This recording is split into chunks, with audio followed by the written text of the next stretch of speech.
The following podcast contains coarse language and adult themes. Fuck my balls. Fuck them all of the balls. Get them in your mouth. Taste them. Plums. Okay, tasty plums. Here we go. This week on the show, little robot girls handing out magic buttons, George Clooney the futurist, and just a metric fuck ton of jetpacks. We're going quantum, chatting Brad Bird's much underappreciated Tomorrowland. I'm Reegs. And I'm still here. I'm Eddie. And I guess this is the fucking Film Addicts podcast. Shit. It's a bleak movie. It starts with the doomsday clock. It's a bleak film. It is a bleak film, but I think overall it's optimistic. So this is the Film Addicts podcast.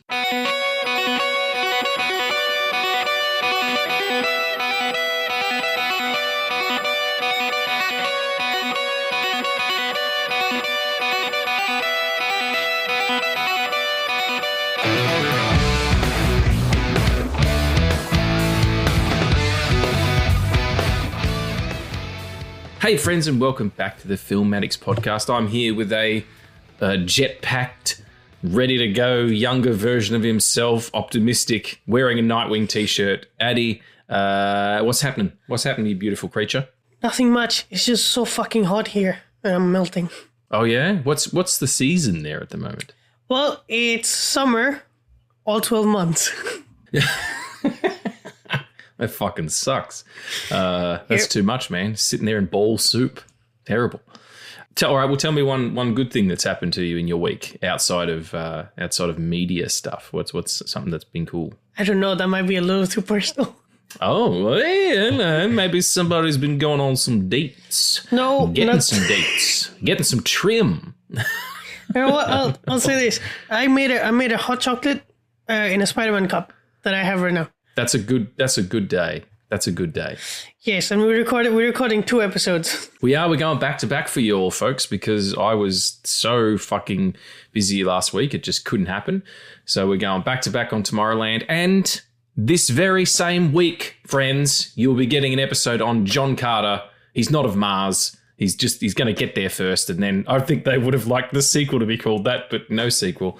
So you'll be getting a double helping of you're getting double teamed by the Film Addicts podcast this week. It's a goddamn filmatic gangbang.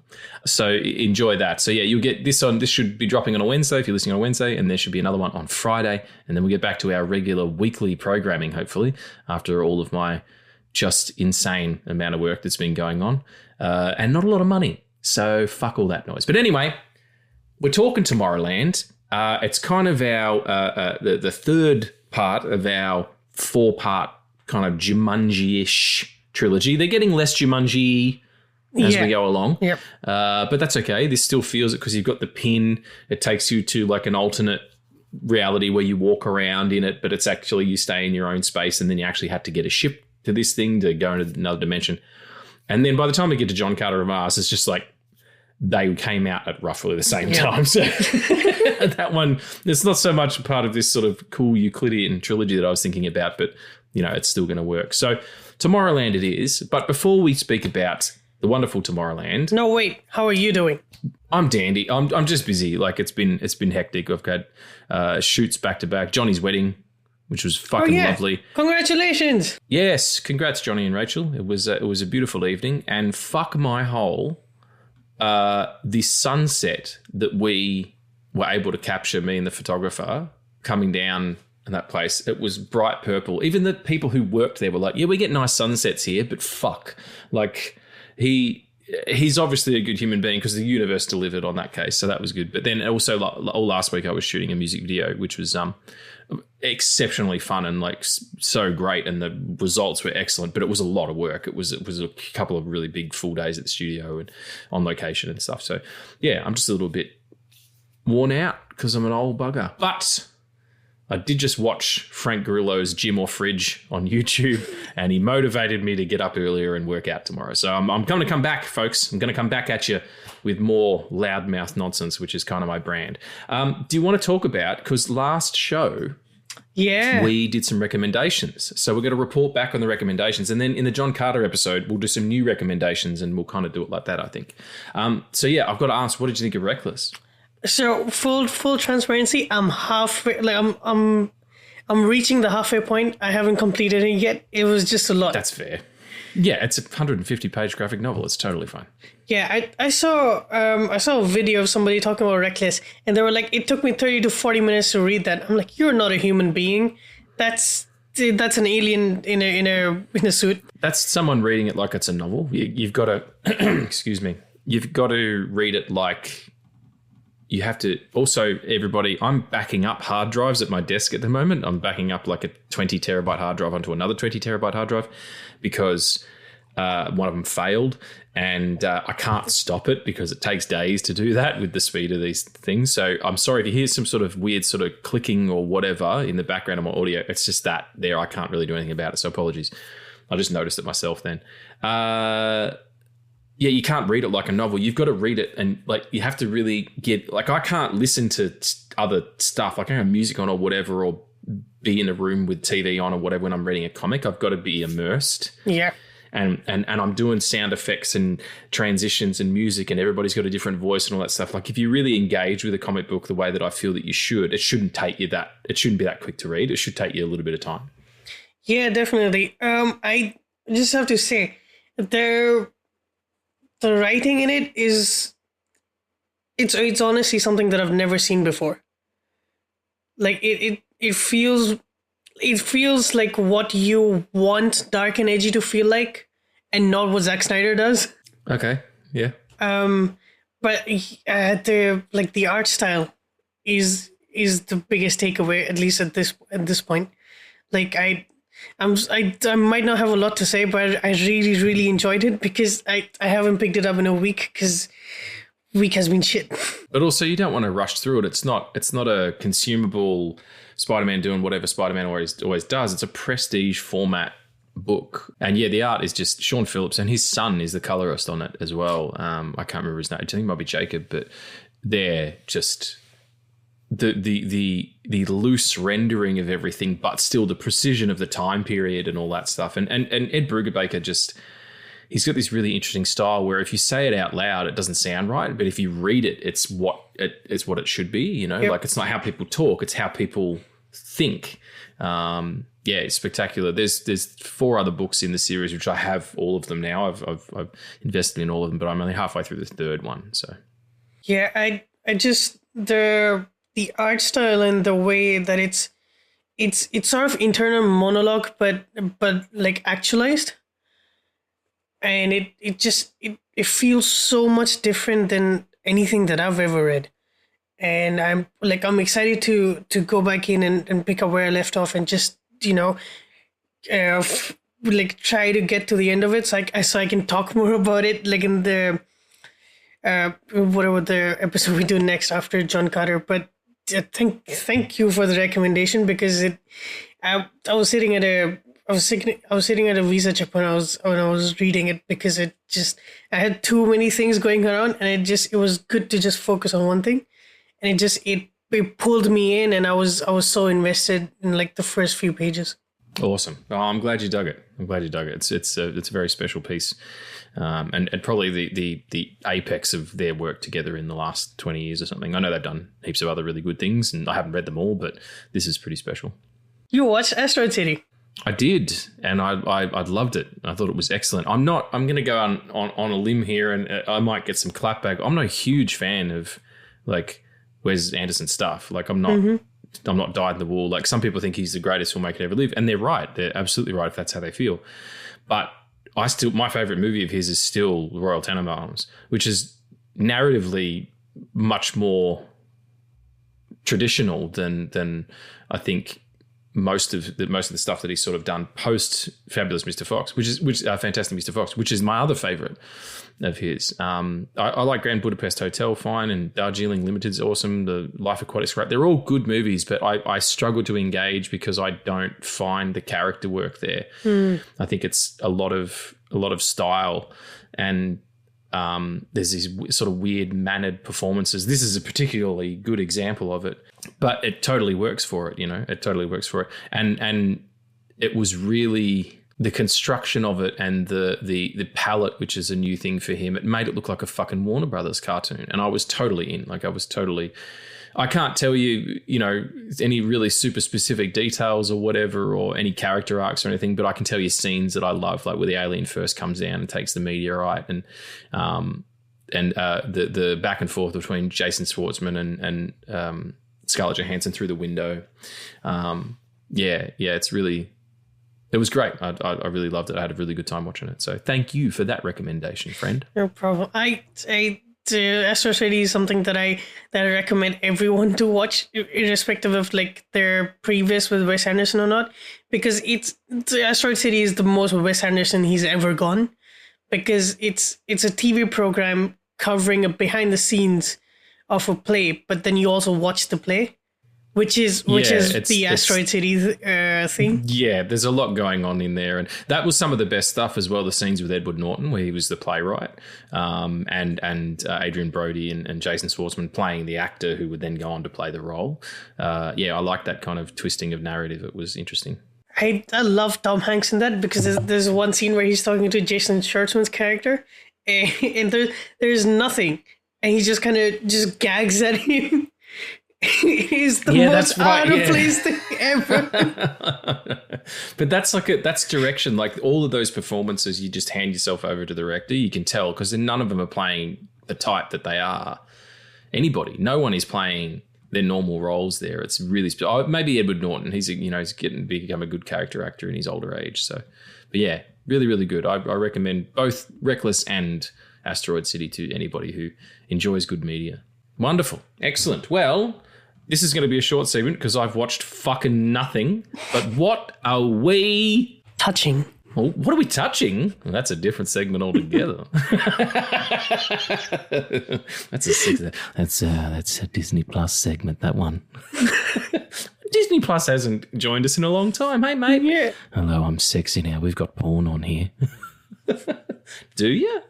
I mean, most of Deja Thore's stuff in John Carter is almost porn. He is. We'll get to it. His nipples should be second billed in that picture. For fuck's sake. Anyway, what are we watching? Yes, what are we watching?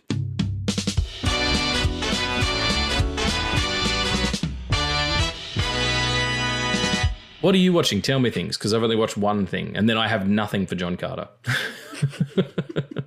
But that's okay. Well, I did rewatch Tomorrowland. Not last night because it was too late. When you messaged me at 3 a.m. Yeah, it might have been. But yeah, I rewatched Thunderbolts, and I gotta admit, I still haven't seen it, so spoiler free, please. Yeah, I gotta admit it's kind of better the second time around, and it's really good. It's really personal. The story is it's great. It's good to see Marvel having confidence in their projects again. And the director for Thunderbolts is now being eyed for the new X-Men project, which I don't really love, but I know Rand Coogler is not going to do anything Marvel related anytime soon. So that's the best. That's the opportunity cost.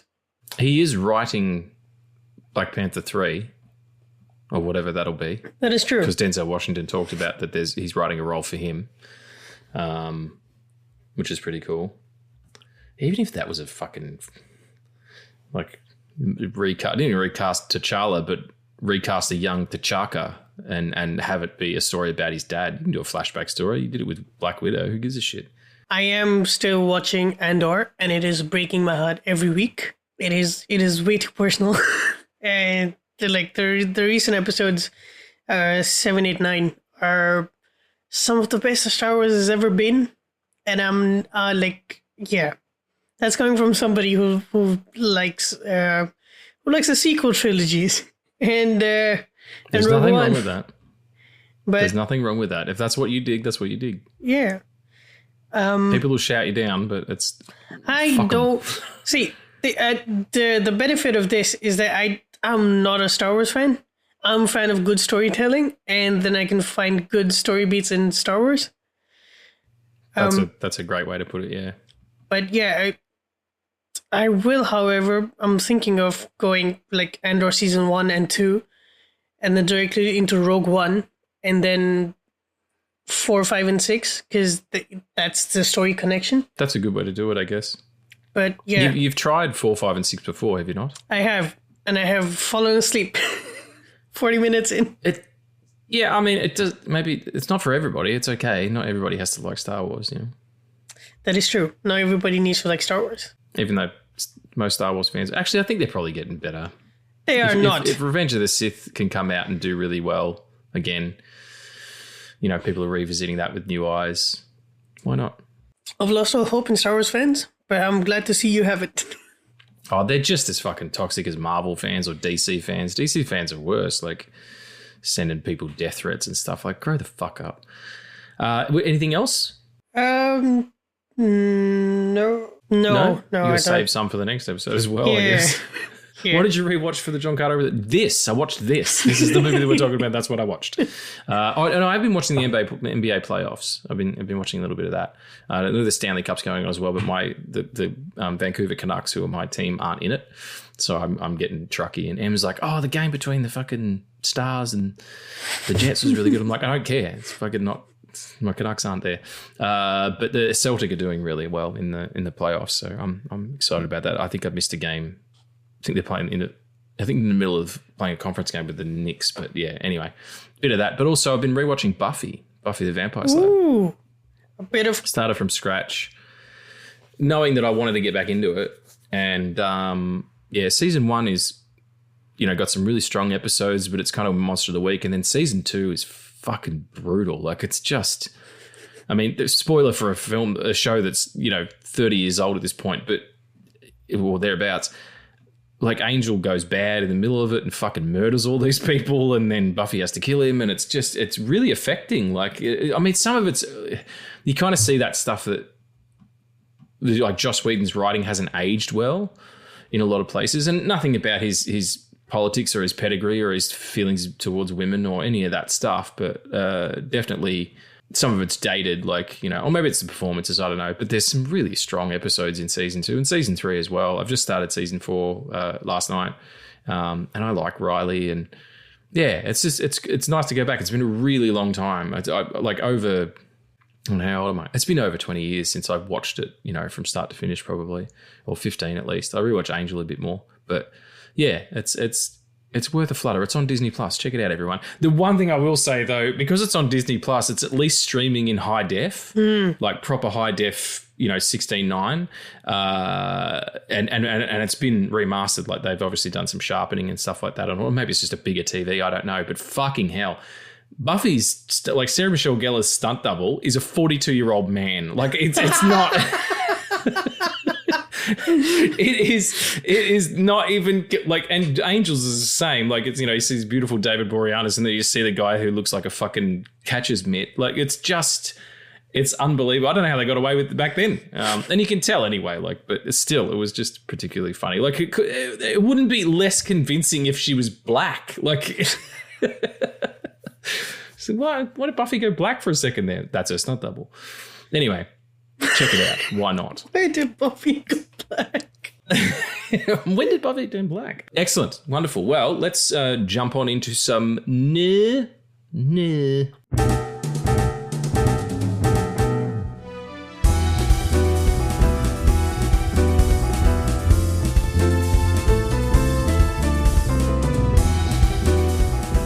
All right, here we go. Oh, I gotta tell you something. Okay. For like the last 2 weeks straight, I've been listening to one song on repeat. Mm-hmm. It's Bohemian Rhapsody for some fucking reason. It's a good fucking song. It's so good that I stopped listening to Starman, which is what I called you for a week. You can call me Starman all you want. I'll take that every day of the week, and twice on Sundays. I've never been a Queen fan. It just, that wasn't the kind of music that I was into. Somehow... It's funny too, because that's like the weakest of all their songs. Like, I mean, not really, but if you think about it, compared to some other tracks that people just don't lord over the way that they do that one, or they don't mythologize is that one. Like, some of their other tracks are fucking amazing. Anyway, sorry, you were saying? Like, that's not the kind of music that I was into or am into, but like, I guess it's like the genre switching in the song and the lyrics as well. So it's so hard to not just break into "Mama" and immediately copyright. Yeah. Oh, yeah. That's you can't even attempt it. Yeah. So I'll have to cut that out. Yeah. No, it'll be fine. It'll be all good. Some nerd news for you and yours. Guy Ritchie. You know the Guy Ritchies? He directed the first episode that we did when I got back. What is it? Ungentlemanly Warfare. Yes. That picture.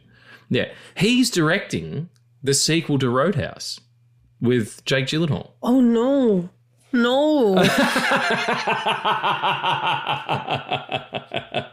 I wonder, Tommy would probably think the same. He fucking hated that film. It was great. Guy Ritchie has signed on to direct Roadhouse 2, the sequel to Amazon's hit action movie starring Jake Gyllenhaal. Gyllenhaal will reprise his role as Dalton, the ex-UFC fighter who takes a job as a bouncer in a Florida Keys bar. I wonder if it'll be set at the same place because he leaves that bar at the end of it. Maybe it's just Jake. Who knows? Maybe it's just Jake Gyllenhaal going to different bars all over Florida. I'm cool with that. I'm totally cool with that. That movie was weird in the way that it tried to reinvent the way that you film action by putting in like CG stuff and CG hits and CG camera movement and all that stuff. And it was just all these stabilizers and stuff. I'm like, would someone use a fucking Steadicam? Anyway, like higher frame rates and shit. Like, it's just, remember Warrior? That movie rules, and it was just a fucking 35mm picture. Yeah. Anyway, don't get too uppity about it. It seems as though, if I'm not mistaken, on May the 5th, we're getting 10 new short films in the Love, Death and Robots series. May the 5th? May the 15th. Okay. Did I say May the 5th? You said May the 5th. I was like, huh? Well, I fucked it up then. It's definitely the 15th. We've got, I'm going to go through them. Can't Stop, Close Encounters of the Mini Kind, The Other Large Thing, 400 Boys, Spider Rose, For He Can Creep, which seems to be about a cat, so I'm into that one. Smart Appliances, Stupid Owners, which sounds great. How Zeke Got Religion, Screaming of the Tyrannosaurus, or Tyrannosaur, Golgotha, and that's it. That's 10. And fuck yeah, I love Death, Love and Robots. I love anthologies. I love shorts.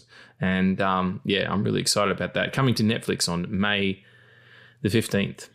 And it looks like most of them are directed by Tim Minear. Is Dino doing one? David Fincher's done one called Can't Stop. Yeah, again, well, so, Love, Death, Robots cool.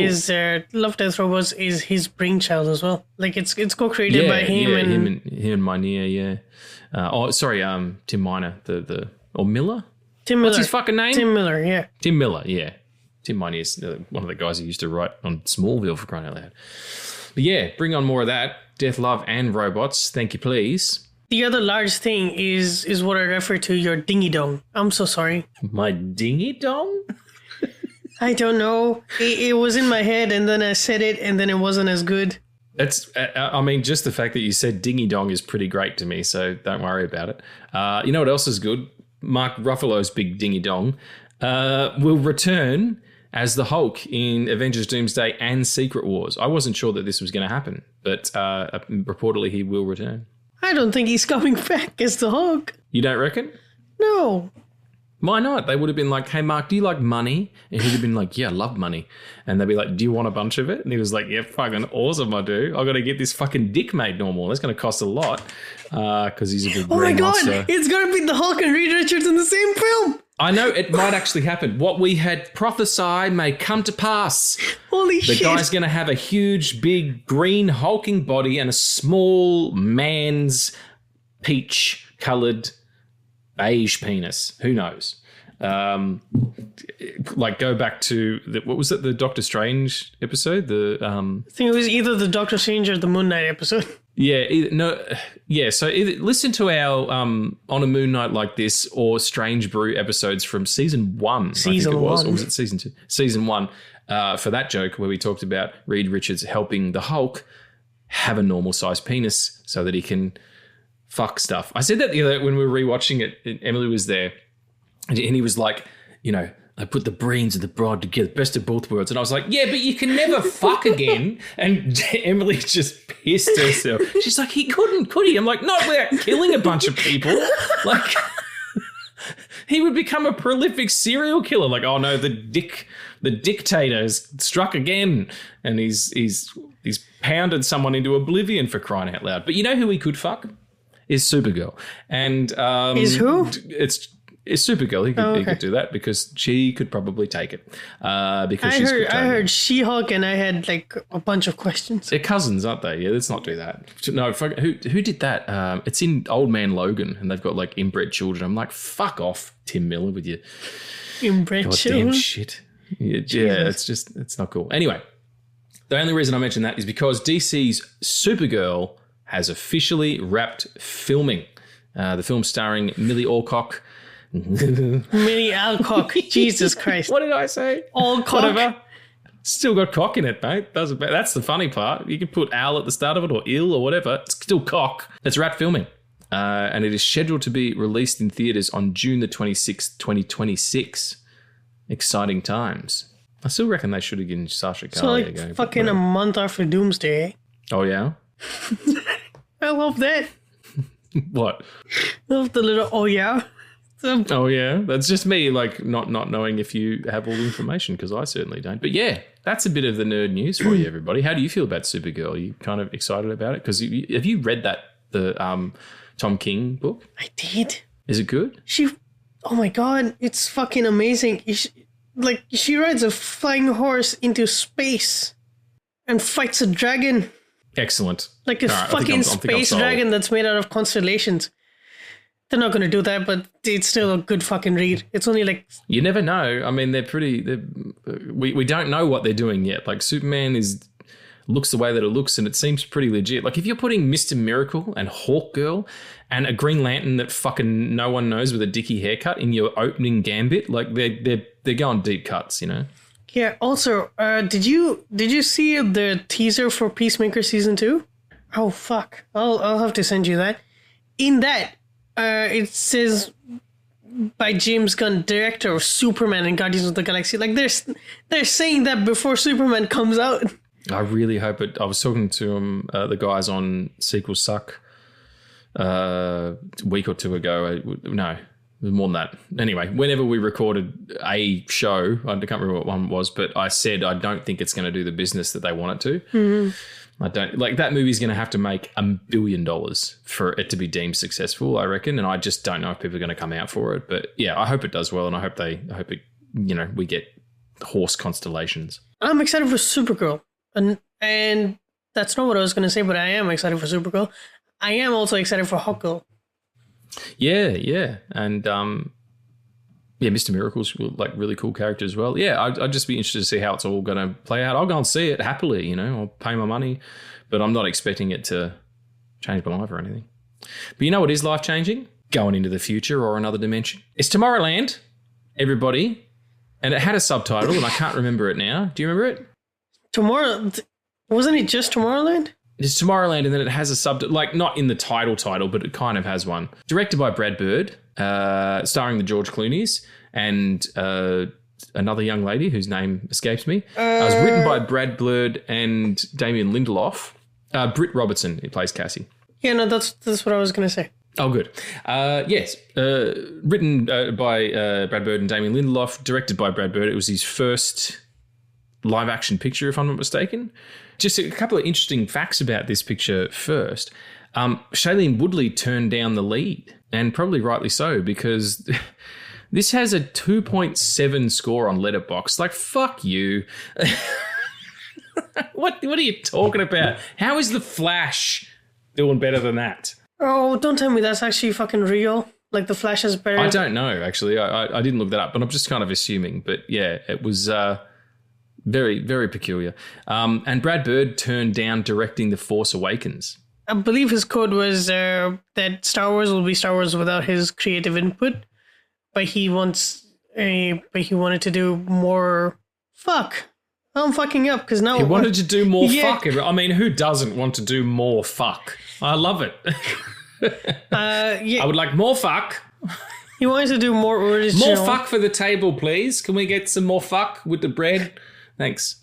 To dip. The ecological message here is particularly strong. I'd forgotten that. Yeah. Like I know it's pretty critical, but even like Cassie being, Britt Robertson's character being kind of like an eco-terrorist. It's just, but it comes with the caveat that it is ultimately a very optimistic film, particularly the story of the two wolves. There's two wolves. Yeah. One is darkness and one is light, and which one wins? The one you feed. Like that's such a good metaphor for how to deal with big problems, and just lines like when she's it opens and you see the handy cam footage of Cassie and her mum and she's on the dad's shoulders and she's pointing out all the stars and, it's all this stuff out there. And she goes, mum says, what if there's nothing out there? And she goes, what if there's everything? Like, It's so fucking cool, man, And then when she's in the classroom at school and her teachers are like, fucking death and disorder and maiming and filth and fuck everything. And then at the end she just says, can we fix it? Like, it's going to be the youth who drive us down this road if we go down it at all. And I like the fact that this was a little bit ahead of the curve on that. I mean, she might as well be like an action-star version of Greta Gerwig. Not Greta Gerwig. Who's the little kid who's Greta Thunberg? Activist? Yeah, that's the one. So I've got to, start from the top. The futuristic Disney castle, A+. Oh, hell yeah. So smart. I love it. I know they did do it in John Carter as well, but it's all just red. Yeah, that's how you know that they were like actually giving a fuck. Until they didn't. Yeah. It's funny too because they invested a lot in this. They did. But it's also that the fault is not entirely on like the writing because it's not lackluster in like its cinematography or its messaging or its writing. It's more of the pace and the fact that nobody really knew what this film was about. And like, if you market it as like a disaster film, that people are not going to go take their kids to it. But it's very much a kids film because it's all about optimism and hope and not like and robots and jetpacks. The jetpack stuff is fucking legit. Like the blending of the practical and the CG and where the two blend, the moments where they blend is pretty. I mean, you can still see the seams if you're looking, but I tend to try and not look. The CG is really great. It kind of holds up. And there's a question as well. Like I know it starts in New York's World's Fair. New York's World's Fair. That was too many S's. New York World's Fair. World's Fair. Fucking Oreos. 1964, and young George Clooney, Frank, he's a kid in the cold open who then comes back later in the film as a grown up. So Jumanji. Correct. And also the kid looks exactly like him, and it's some weird voodoo witchcraft shit. It is, yeah. I'm pretty sure there was some dark powers going on there, but also that happens in Zathura as well. Kid in the film, older version. That's right. Back. Fuck. There's only so many stories, but yeah. My question was going to be, why don't we have jetpacks yet? Oh, in real life. Okay, I'm gonna read you the text that I sent when you asked me that. We get introduced to Athena and Nyx. Nyx being played by wonderful Dr. House, that actor, Hugh Laurie. Well, to be honest, Dr. House was later. First of all, he's Mr. Little. What's that from? From Stuart Little. Stuart Little. Oh, yeah, that's right. Yeah, you're absolutely right. Yeah. That's a good movie. Yeah, so the button is the game in this. It's instead of the board game. And we get that great small world ride shuttle into the future. And the future scenes, they're fully formed. There's no explanation. It's just, it's like Zathura and it's like Jumanji. These things just are. And you see things like... mostly you see it when Cassie goes into the future, but you get like the full body airbag, the jetpacks that you can kind of like hire, like those hop on, hop off bikes that you've got, in places, or the scooters that, some people do. I love all that stuff. Or the robot that fixes young Frank's jetpack. Yep. And then it can work, like it's just, Yeah, it's really cool. Or the fact that the effect of the magic pin is like it's a localized phenomenon. He's like, it's not really teleportation. It gives you a vision of what it's like to be there, but you're still in the same place. And it's like, it's such a subtle effect to do that.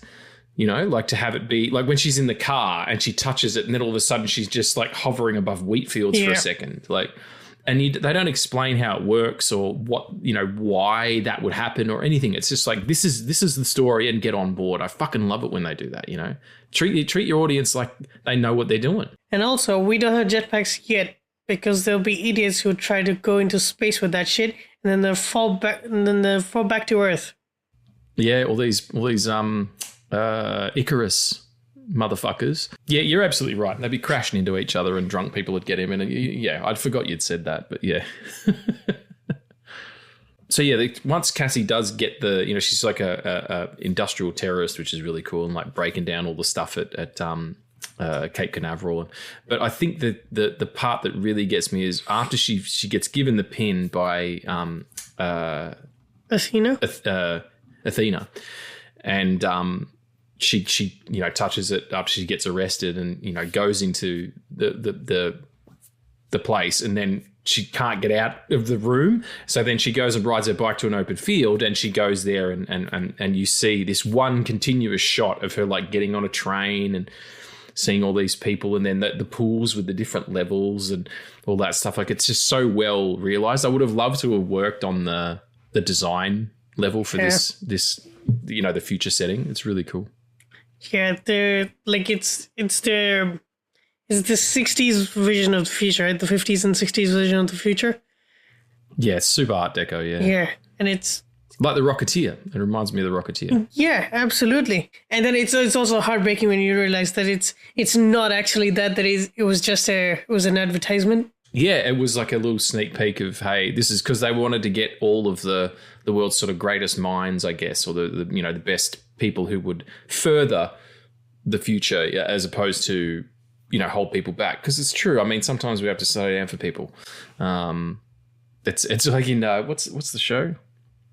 Aaron Sorkin's Newsroom, where they're talking about on what are they called? On hair dryers in hotel rooms, there's a little tag on it that says "Do not use in the shower." Like, do we really have to slow down for these people? For starters, who would get into a shower thinking that it would work, that a blow dryer is going to blow dry their hair while they're getting it wet? That's number one. Number two is that it'll kill you and you'll get electrocuted. Like, if you can't figure out number one, you don't deserve to be alive. Yep. Also, if you're that fucking thick, you're a danger to everybody with a jetpack. I remember that reminded me of I went on this trip once and we checked into our hotel, and as we went into our rooms, I opened the bathroom, and on the sink, above it said, "Do not pee in the sink." What? I mean, don't, but you shouldn't have to be reminded, don't. Once Cassie gets to Houston and goes to Blast from the Past, we get a fantastic robot cameo from Catherine Hahn and Michael Keegan-Key. Keegan-Michael Key, not Michael Keegan-Key. Fucking hell. KKKK.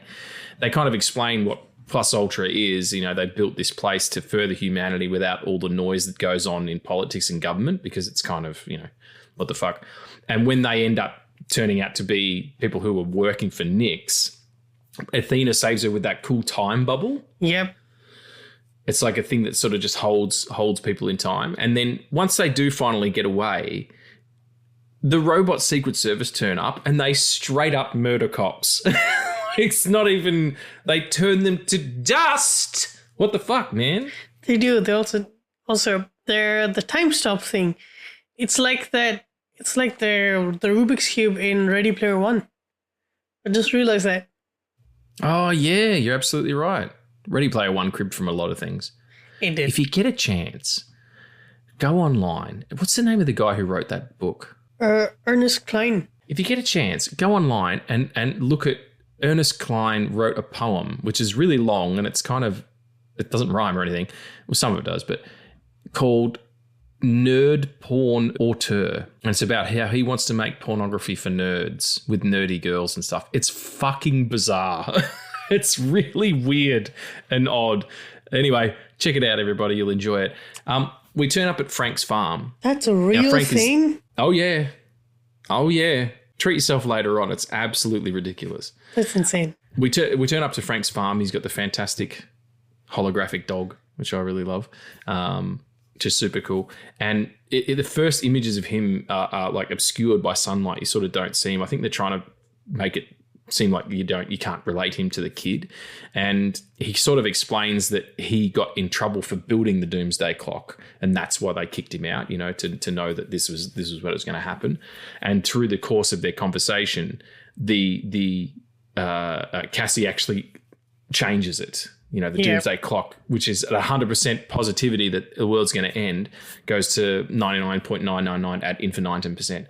And that's almost your kind of like end of act one, really, like I feel. And she, gets attacked obviously by the pals. What are they called? The robo dudes. Yeah.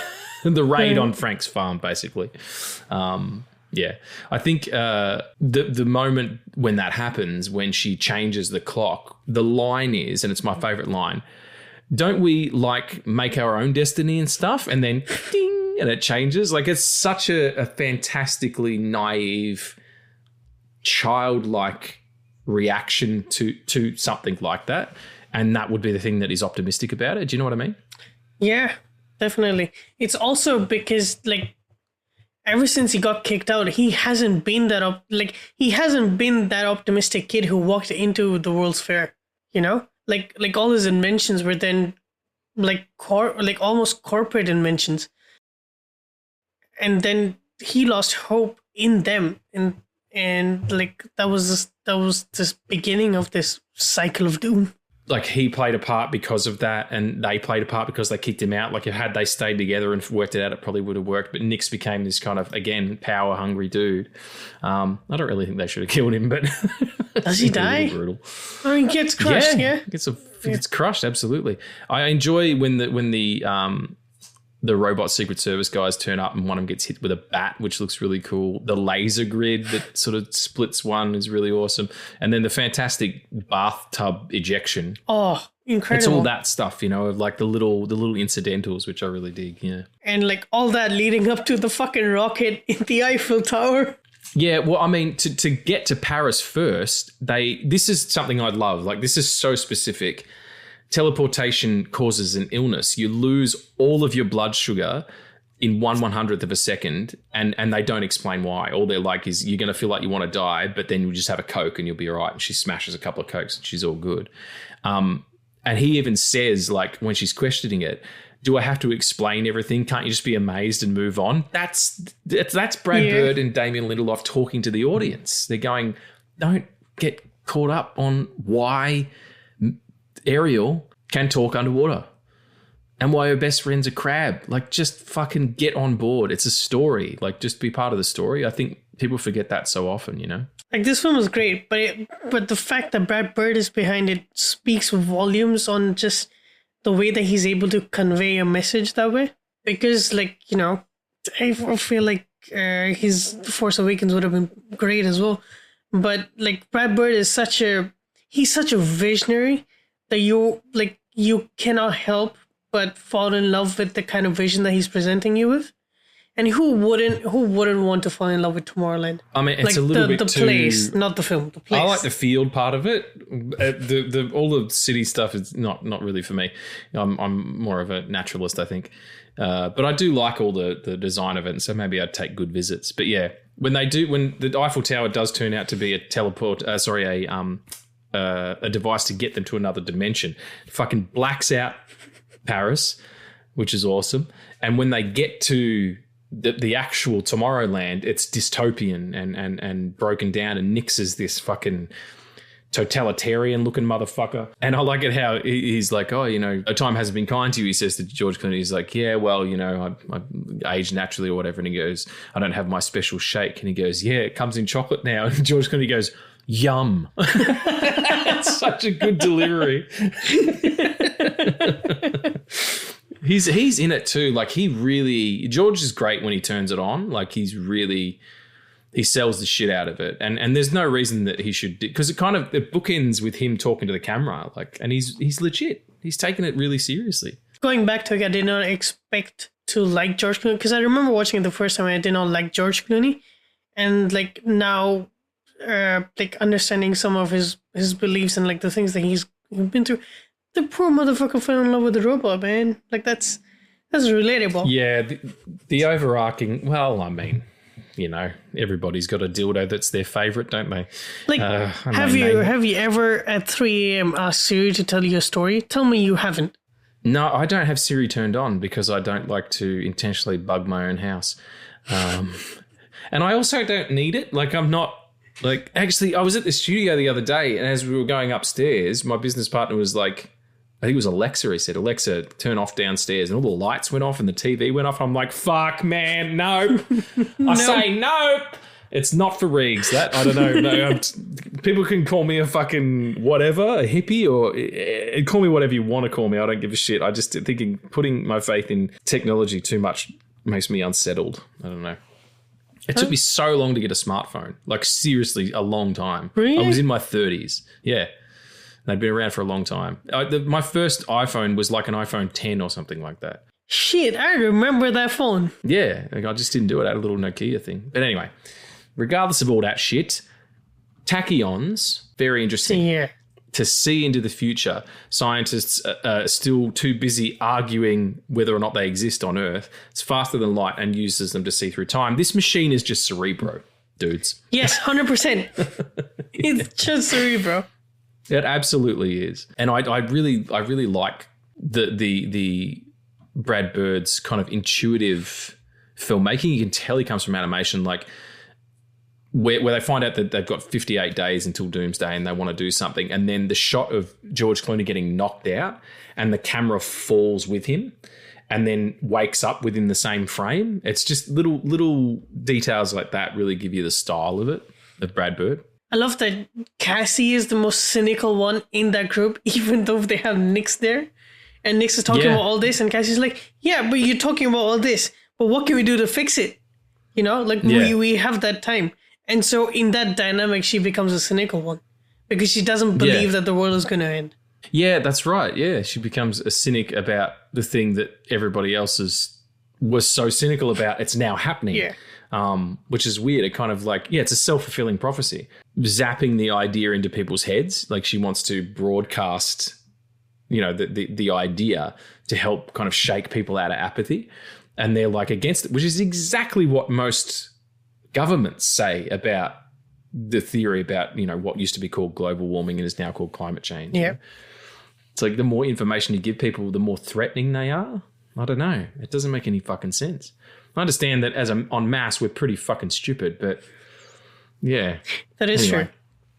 The idea of, you know, why wouldn't we be able to handle it? And he says the Earth has both massive problems with starvation and obesity. That's a critical point here, I think, because it shows that the gap between classes is so big still. And this movie's going on 10 or 15 years old now, you know? But still, it's like that idea. It's like Nick says they're doing it on purpose. They want the world to collapse because they saw the iceberg, they warned the Titanic, but they kept charging towards it anyway. And you could understand wanting to give up at that point because if no one's listening, why would you try and affect any change? Doorway robot fight is fucking awesome. Where they get, like, you got to think of it too. Like the fight between Frank and Nix takes place both in Tomorrowland on a beach, and those two sections would have been shot months apart. Do you know what I mean? Like where the doorway opens and he's like, it's a nice remote thing. There's no way they could have shot those on the same day. Yeah. I fucking love that shit. Also, my God. I love whenever like you can see through it like a portal, like you can see through the other side, but it's not in like it's so cool. but also the robots are cool. Like it's insane because it's Disney, but it's also like the robots are so cool, and it's the same kind of design and of the robots that like fixed the Hank, is it right? Like Hank's jetpack in the beginning, and Frank, you mean? Frank, yeah, sorry, yeah, is the robot that once signified.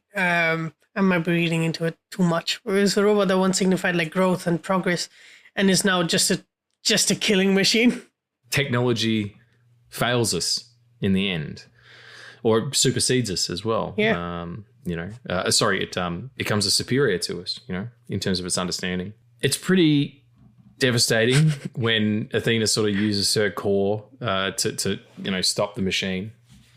And shows her past the diary of her with Frank, and that she kind of did fall in love with him, and she grew past her own programming, as all lovable robots do. Fantastic jetpacks, and just when they're up there and she says, "You can let me go now," like it's a really brutal moment between a child and a grown man. Like, and there's love there, but it's not weird. It doesn't feel weird. It's also because it isn't a child; it's a robot. They make it very clear.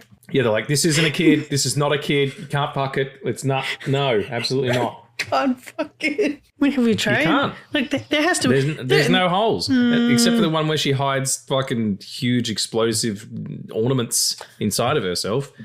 No, thank you. I don't like where this is going. Solid argument. Yeah, let's move on quickly and rapidly, which means the same thing, so I didn't need to say it twice. So we're making it work.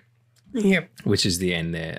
Recruiting, sending out new pins. It's a year later. They're back in Tomorrowland with a bunch of new robo kids who you can't fuck. Jesus Christ. Whatever. It's a dark show. And she says, we're looking for dreamers. That is so beautiful to me, because it is. They're the people that break the mold, that change things. Think about all the people who've been revolutionary and how many of them got fucking killed, but who would have made a difference. And think about all the fucking rich white men who are in control of the things that can affect change now. At the end of this picture, we see the pins go to the musicians and the engineers and the artists and the weird ones, the people on the fringes, all of the ones who are big thinkers and no one's paying attention. And it ends with them. And I'm not kidding. I burst into tears because I forgot this shot since I watched it a couple of years ago. It ends with all of them touching the pin, close up, touching the pin. And then it goes to a wide shot, crane up over the wheat field. And then in the distance, you see Tomorrowland, and you just see all these heads stand up, all these beautiful, diverse people. And I don't just mean diverse in terms of their sex or their race. I mean, in terms of what they can achieve as a unit. There's a really, really beautiful message here, and it's something people need to hear, and it's told in such a beautiful way. Like, it's such a consumable story, and people avoid this movie the way that I avoid movies that they hear bad things about. Like me with La La Land. You heard bad things about La La Land? I heard La La Land was shit. All of the musical theatre people, I said there's no one can sing in it and all that stuff. And then you watch that movie and it's a fucking revelation. It's so good. Yeah, sure. I mean, Ryan Gosling and Emma Stone aren't the best singers in the world. They're not fucking going to be doing Wicked on stage anytime soon. But it's not that. That's not what it is. And people think this is something, they're like, oh, it's based on a ride from Disney. Yeah, it is, but in name only. What it actually is it's a love letter to a future that we haven't seen yet. It's a call for hope. And what we can do to do it. Well, say one more time. It's a call for hope. It is. It's if not now, when? If not you, who? It's gonna be us who makes the change, or it's not gonna happen at all. And we're already, pulling the handbrake on it anyway. So just such a beautiful film. I love it so much. I enjoy it every time I watch it more. Yeah. It's I'll be going back to it often now, because it's crossed, it's become that it's escapism done right, where it leaves you feeling hopeful about the future instead of I wish things were like this. It's if we work together, we can be like this. When did you last see it before this time? 2014, 2015. No, that's not when the film came out. Well, no. it was before it came out. So are you from the future? What happened? Andy's from the future. What have been like? Shit. 2019, I'd say. It's hot in the future, apparently. 2019. Yeah, right. Because I didn't see it until we would have got Disney Plus, so it would have been. Yeah, Disney Plus was 2019. Yeah, it would have been after that, I think. Yeah. But it's excellent, everyone. You should absolutely go out and watch it. It's, like I said, it's on the Disney Plus, or I'm sure you could. Sorry, it's 2015, so I did watch it like 2016, well, yeah, that makes more 2017. sense. Yeah. So it is 10 years. Yeah. Well, happy birthday, Tomorrowland. We love you. Do go and check it out, everybody. Do you want to do favourite bits, favourite lines, favourite something? Give me 3. It could be a mix of them. Yeah, absolutely. All right, so give me a favourite moment. I'm going to ask you a favourite moment, and then I'm going to ask you what the next favourite would be, and then the next favourite. No, but you have to do it. You do have to do it as well. Yeah, no, of course. But I'm just going to. This is moment, so you got to pick a moment. Okay.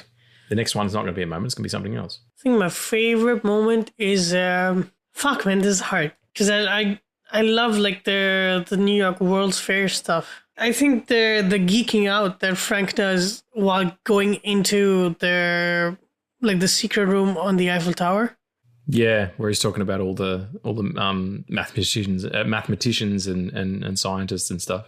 Nobody knows if it's real or not, and like he's doing all that believing that it might be true. But he's not 100% sure until the fucking Eiffel Tower splits. It's such a cool visual. Like I do feel it killed at least 60 people. Oh, definitely killed about 60 people. Doesn't matter.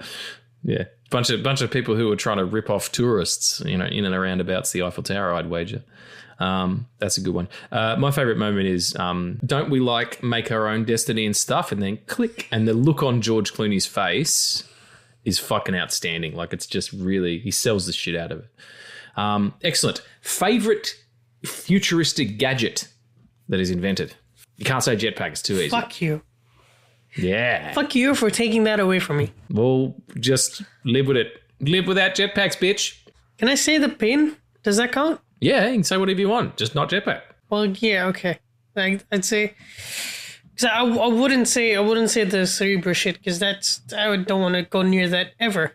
That's not a good invention. Yeah. Nobody needs to know when their own death is coming. Jesus Christ, can you imagine? As if we're not stressed out enough. Imagine all the books you'd be like, shit, I need to read everything, shit. That's what I always think of. Like, I'm not going to get a chance to read everything I want to read. Like, that would be I'd panic. Favorite invention would probably be the pin.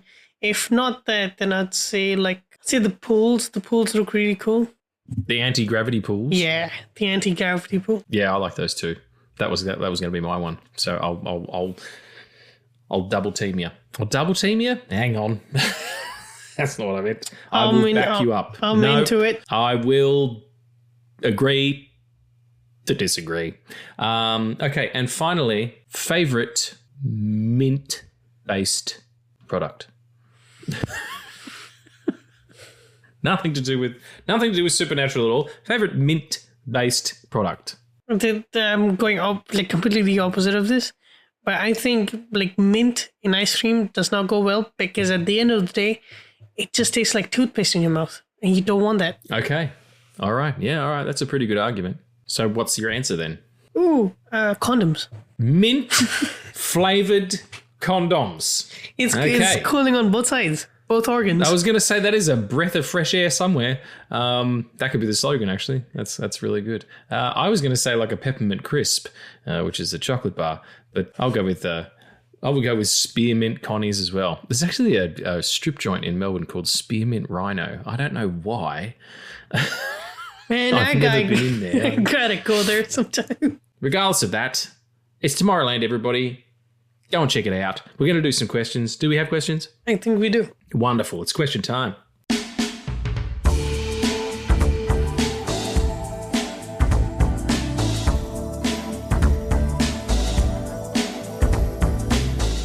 All right, who are these questions? What do they want?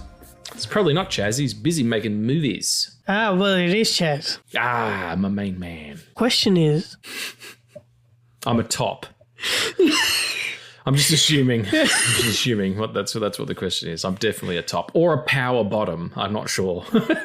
What's the difference? Fucking bunch. A bunch. Well, a bunch of bananas is the difference. A bunch of bananas, yeah. Sorry. No. Actually, I must tell you, this is fantastic.